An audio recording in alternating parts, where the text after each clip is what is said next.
Hi friends, मी वर्षा. तो 2 मेथीच्या जुडग्या आणल्या मार्केटमधून, मोठ्या दिसत होत्या आणि छान अशा हिरव्यागार. मी म्हटलं चला सर्व बाहेर 2-3 दुकानं फिरले तेव्हा हे छान अशी हिरवीगार आणि मोठी जुडगी दिसली. तेव्हा किती मोठे आहेत आणि वरती काही अशी डागडुग पण पिवळी पण नाहीये, मस्त अशी हिरवीगार निवडून घेतली आहे. तर म्हटलं चला आता 2 मोठ्या जुडग्या भेटून गेल्या. कुठे मार्केटमध्ये गेलो आपण भाजीपाल्याच्या, तर पहिले मेथीची 2-3 दुकानं बघतो, जिथं मोठी वाटली आपल्याला, या चांगली मेथी वाटली, ताजी वाटली, तेव्हाच आपण घेतो. तर मी पण तशाच घेतल्या. चला आता हे खोलते. आता खोलून बघूया तर मेथी जी आहे ती परवली का मला आणायला, जी मोठी जुडगी घेतली बघून मी.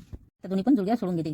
तुम्ही माझ्या चॅनलला अजून लाईक आणि सबस्क्राईब केलं नसेल तर प्लीज करा, बेल आयकॉनला प्रेस करा. असेच थोडेसे मोटिवेशनचे या रेसिपीचे व्हिडिओ मी टाकत राहते या चॅनलवर माझ्या. तर आता हे बघा, सुरुवातीला मला इथं गवत दिसलं आहे याच्यामध्ये. हे बघा, आता याच्यामध्ये काय काय आहे या मेथीमध्ये ते मी सर्व तुम्हाला दाखवणार आहे आणि सांगणार पण आहे. सुरुवातीला थोडंसं गवत निघलं, आता मेथीत उपट्याच्या वेळेस एवढं थोडंफार निघूनच जाते, थोडंसं येऊनच जाते हिरव्या याच्यामध्ये. ते बराच वेळा होते आपल्यासोबत. आता हिला थोडंसं खोलून बघूया.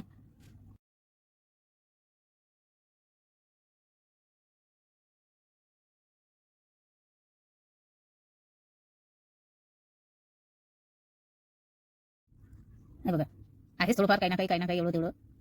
हे बघा किती गवत निघालं आहे. हे बघा, अशी एकदम अशी मोठी दिली आहे धरुमशानी ठेवूनशानी. अजून बघते आतमध्ये होती, वरतून नाही. हे बघा, निघतच आहे थोडं गवत. आपण सगळ्यात मोठी जुडगी बघून घेतो आणि यामध्ये असं एवढं तेवढं निघूनच जाते. चला अजून थोडीशी चेक करते.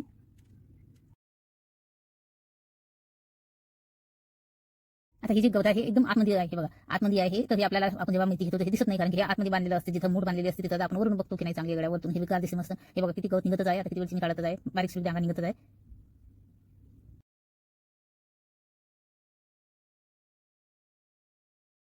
आता ही दुसरी जुडगी हे पण सोडून घेतली आहे मी. तर मला इथं वरतीच आहे बघा किती मोठं गवत दिसलंय बघा. अजून थोडीशी निवडून घेते. तर यामध्ये पण थोडंफार आहेच. हे बघा, असं व्यवस्थित चेक करून सुटल्यानंतरच आपल्या लक्षात येऊन जाते की यामध्ये काय आहे. हे बघा, आतमध्ये जिथं आपण ते बांधलेली असते तिथं ठेवलेली असतात. ती लोक काय मोठी दिशासाठी म्हणून थोडंसं गवत टाकतात की काय माहिती, वजनदार दिशासाठी. हे बघा, थोडंफार निघतच आहे एवढं तेवढं. मी ती घ्यायला गेलो की आपण वरतूनच बघतो, पण आतमधून हे एवढं गवत निघलं आहे, थोडाफार काळ्या पण निघल्या आहे. हे बघा, आणि मी म्हटलं की हे एकदम मोठी साईजची जुडगी म्हणून मी घेऊन आली. हे बघा, एवढं आलं आहे गवत दोन्ही जुडग्यामध्ये. एवढं निघलं, एवढं 1-2 डांग या थोडंफार असलं तर काही वाटत नाही, पण हे बघा किती निघलं आहे. काळ्या पण निघल्या त्यामध्ये, अजून निघतच आहे. आणखी थोडीशी मी निवडून घेते. तर तुम्हाला आजचा हा व्हिडिओ आवडला असेल तर लाईक नक्की करा. चॅनल बनवून असाल तर सबस्क्राईब करायला विसरू नका. आता हेच काम आहे मला. पूर्ण मेथी निवडून घेते मी आता व्यवस्थित आणि तोडून पण घेते. तर मेथीची भाजी जी घ्यायच्या वेळेस व्यवस्थित फक्त ती हिरवीगार आहे म्हणूनच नाही, थोडंसं व्यवस्थित चेक करायची. हे बघा, मी एकदम मोठी साईजची जुडगी बघून आणली, पण यामध्ये किती कुठार निघला आहे हिरवं गवत आणि त्यामध्ये थोड्याशा काळ्या पण आल्या आहे. तर व्हिडिओ आवडला असेल तर लाईक शेअर बाय.